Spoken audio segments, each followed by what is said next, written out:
The second book of Moses, called Exodus, chapter 1. Now these are the names of the children of Israel which came into Egypt. Every man in his household came with Jacob: Reuben, Simeon, Levi, and Judah, Issachar, Zebulun, and Benjamin, Dan, and Naphtali, Gad, and Asher. And all the souls that came out of the lions of Jacob were 70 souls, for Joseph was in Egypt already. And Joseph died, and all his brethren, and all that generation. And the children of Israel were fruitful, and increased abundantly, and multiplied, and waxed exceedingly mighty, and the land was filled with them. Now there arose up a new king over Egypt, which knew not Joseph. And he said unto his people, Behold, the people of the children of Israel are more and mightier than we. Come on, let us deal wisely with them, lest they multiply. And it come to pass that, when there falleth out any war, they join also unto our enemies, and fight against us, and so get them up out of the land. Therefore they did set over them taskmasters, to afflict them with their burdens.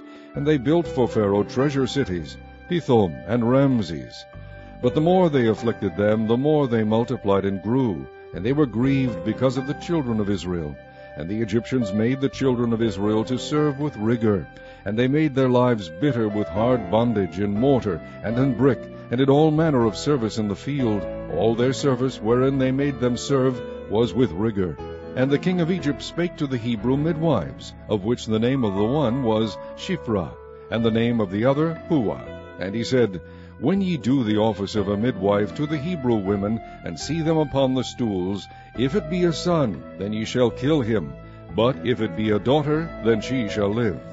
But the midwives feared God, and did not as the king of Egypt commanded them, but saved the men children alive. And the king of Egypt called for the midwives, and said unto them, Why have ye done this thing, and have saved the men children alive? And the midwives said unto Pharaoh, Because the Hebrew women are not as the Egyptian women, for they are lively, and are delivered ere the midwives come in unto them. Therefore God dealt well with the midwives, and the people multiplied, and waxed very mighty. And it came to pass, because the midwives feared God, that he made them houses. And Pharaoh charged all his people, saying, Every son that is born ye shall cast into the river, and every daughter ye shall save alive. Chapter 2. And there went a man of the house of Levi, and took to wife a daughter of Levi. And the woman conceived, and bare a son. And when she saw him that he was a goodly child, she hid him 3 months. And when she could not longer hide him, she took for him an ark of bulrushes, and daubed it with slime, and with pitch, and put the child therein. And she laid it in the flags by the river's brink. And his sister stood afar off, to wit what would be done to him. And the daughter of Pharaoh came down to wash herself at the river, and her maidens walked along by the river's side. And when she saw the ark among the flags, she sent her maid to fetch it. And when she had opened it, she saw the child, and behold, the babe wept. And she had compassion on him, and said, This is one of the Hebrews' children. Then said his sister to Pharaoh's daughter, Shall I go and call to thee a nurse of the Hebrew women, that she may nurse the child for thee? And Pharaoh's daughter said to her, Go. And the maid went and called the child's mother. And Pharaoh's daughter said unto her, Take this child away, and nurse it for me, and I will give thee thy wages. And the woman took the child, and nursed it.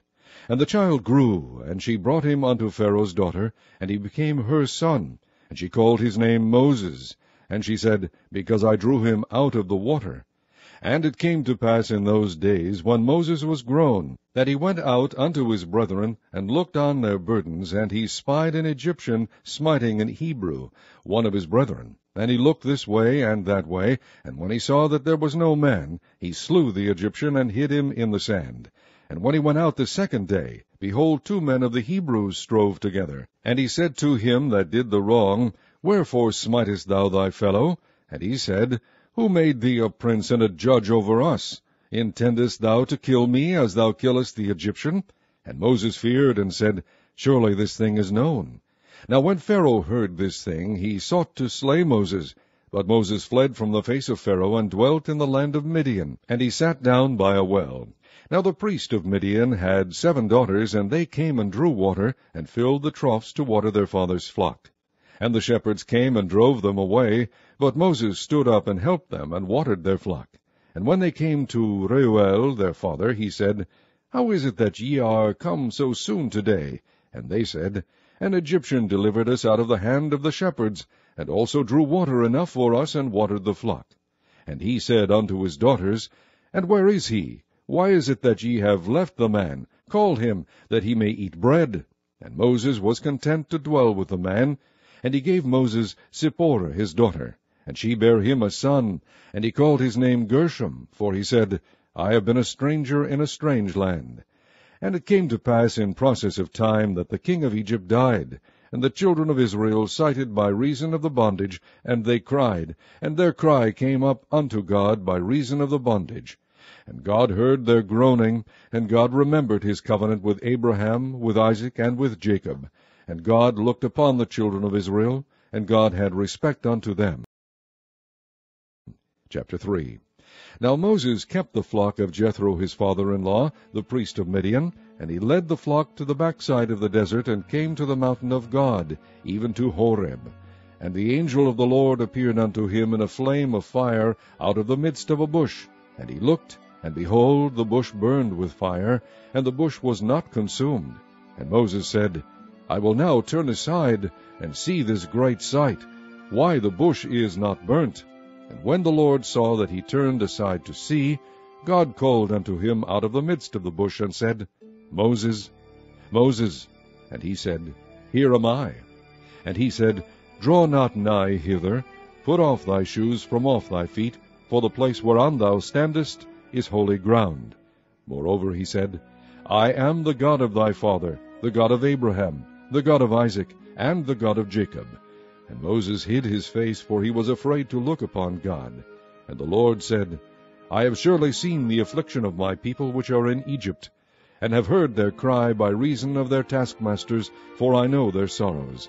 And I am come down to deliver them out of the hand of the Egyptians, and to bring them up out of that land unto a good land, and a large, unto a land flowing with milk and honey, unto the place of the Canaanites, and the Hittites, and the Amorites, and the Perizzites, and the Hivites, and the Jebusites.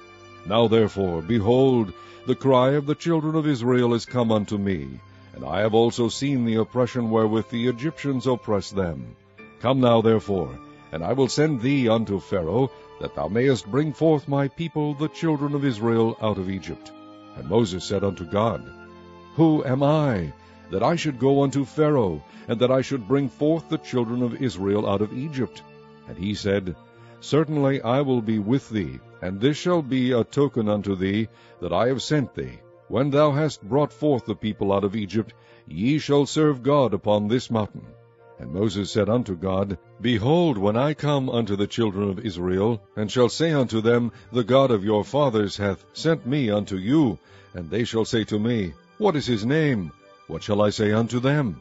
And God said unto Moses, I am that I am.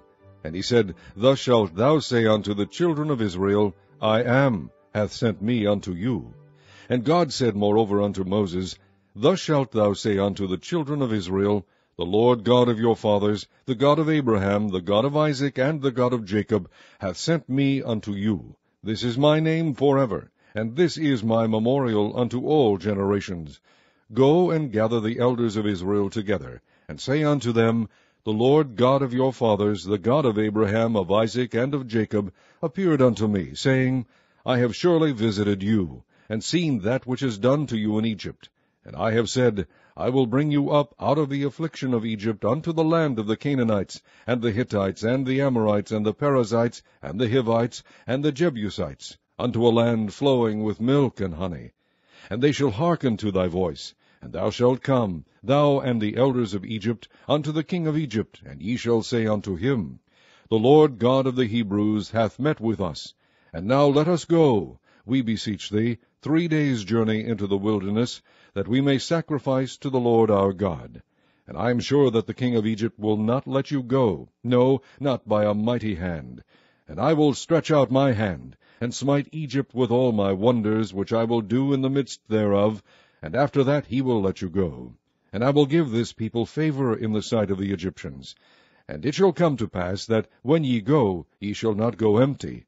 But every woman shall borrow of her neighbor, and of her that sojourneth in her house, jewels of silver, and jewels of gold, and raiment, and ye shall put them upon your sons, and upon your daughters, and ye shall spoil the Egyptians. Chapter 4. And Moses answered and said, But behold, they will not believe me, nor hearken unto my voice, for they will say, The Lord hath not appeared unto thee. And the Lord said unto him, What is that in thine hand? And he said, A rod. And he said, Cast it on the ground. And he cast it on the ground, and it became a serpent, and Moses fled from before it. And the Lord said unto Moses, Put forth thine hand, and take it by the tail. And he put forth his hand, and caught it, and it became a rod in his hand, that they might believe that the Lord God of their fathers, the God of Abraham, the God of Isaac, and the God of Jacob, hath appeared unto thee. And the Lord said furthermore unto him, Put now thine hand into thy bosom. And he put his hand into his bosom, and when he took it out, behold, his hand was leprous as snow. And he said, Put thine hand into thy bosom again. And he put his hand into his bosom again, and plucked it out of his bosom, and behold, it was turned again as his other flesh. And it shall come to pass, if they will not believe thee, neither hearken to the voice of the first sign, that they will believe the voice of the latter sign. And it shall come to pass, if they will not believe also these two signs, neither hearken unto thy voice, that thou shalt take of the water of the river, and pour it upon the dry land. And the water which thou takest out of the river shall become blood upon the dry land. And Moses said unto the Lord, O my Lord, I am not eloquent, neither heretofore, nor since thou hast spoken unto thy servant, but I am slow of speech, and of a slow tongue. And the Lord said unto him, Who hath made man's mouth? Or who maketh the dumb, or deaf, or the seeing, or the blind? Have not I, the Lord? Now therefore go, and I will be with thy mouth, and teach thee what thou shalt say. And he said, O my Lord, send, I pray thee, by the hand of him whom thou wilt send. And the anger of the Lord was kindled against Moses, and he said, Is not Aaron the Levite thy brother? I know that he can speak well. And also, behold, he cometh forth to meet thee, and when he seeth thee, he will be glad in his heart. And thou shalt speak unto him, and put words in his mouth. And I will be with thy mouth, and with his mouth, and will teach you what ye shall do. And he shall be thy spokesman unto the people, and he shall be, even he shall be to thee instead of a mouth, and thou shalt be to him instead of God. And thou shalt take this rod in thine hand, wherewith thou shalt do signs. And Moses went and returned to Jethro his father-in-law, and said unto him, Let me go, I pray thee, and return unto my brethren which are in Egypt, and see whether they be yet alive. And Jethro said to Moses, Go in peace. And the Lord said unto Moses in Midian, Go, return into Egypt, for all the men are dead which sought thy life. And Moses took his wife and his sons, and set them upon an ass, and he returned to the land of Egypt.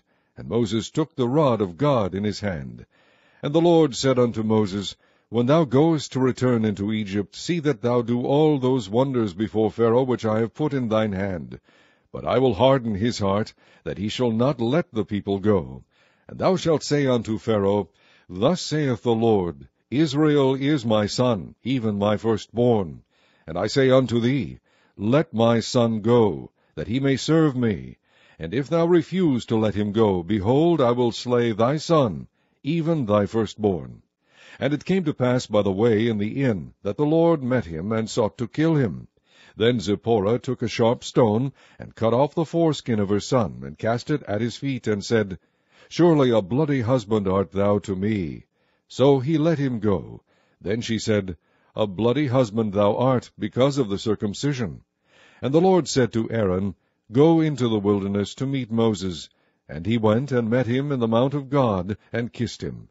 And Moses told Aaron all the words of the Lord who had sent him, and all the signs which he had commanded him. And Moses and Aaron went and gathered together all the elders of the children of Israel. And Aaron spake all the words which the Lord had spoken unto Moses, and did the signs in the sight of the people. And the people believed. And when they heard that the Lord had visited the children of Israel, and that he had looked upon their affliction, then they bowed their heads and worshipped.